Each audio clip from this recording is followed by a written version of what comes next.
Breaking news, EDU reveals Kroenke's secret control as Arsenal struggle to land 42-goal striker.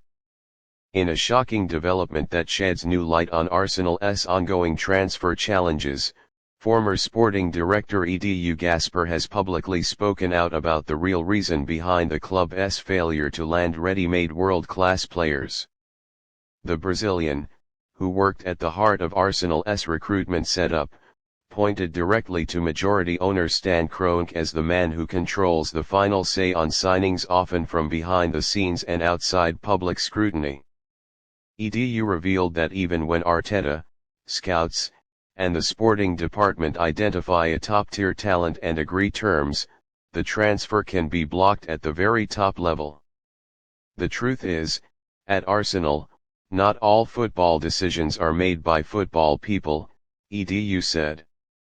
Stan Kroenke ultimately makes the final call, and his priorities are not always aligned with the sporting ones.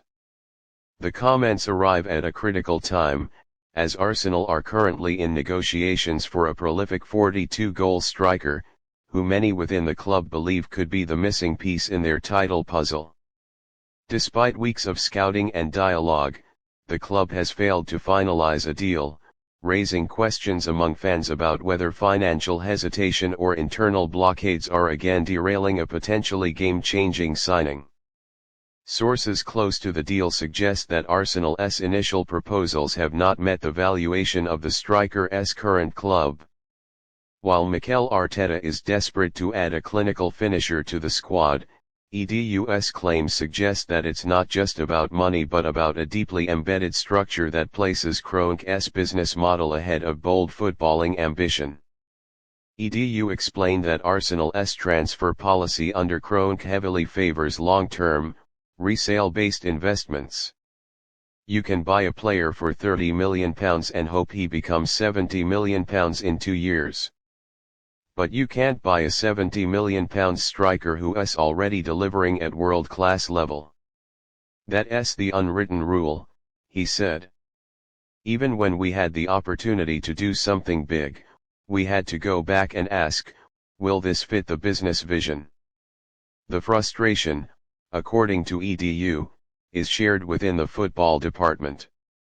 Managers, scouts, agents all find themselves facing bureaucratic bottlenecks whenever a major transfer opportunity arises.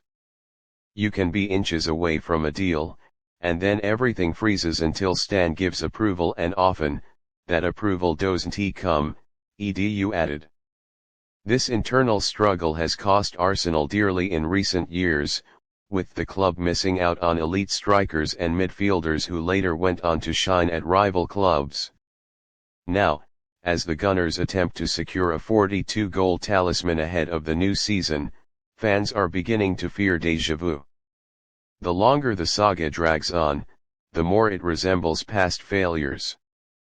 EDU's remarks have ignited a firestorm across social media, with Arsenal fans demanding more transparency from the club's ownership. Many are now openly questioning whether Arsenal can truly compete at the highest level if football decisions continue to be filtered through a corporate lens rather than a competitive one. The former sporting director stopped short of naming specific players Arsenal missed out on, but he hinted that some world-class strikers in today's game could have worn red and white had it not been for last-minute blocks from the boardroom. We lost momentum too many times. When you hesitate at this level, you lose, EDU said. Current sporting director Andrea Burton now faces the daunting task of navigating Kroenke'S control while trying to deliver a striker capable of competing with the best in Europe. Arsenal's failure to land a player with 42 goals in a season would be a brutal blow not just to the fan base, but to Arteta's tactical plans as well.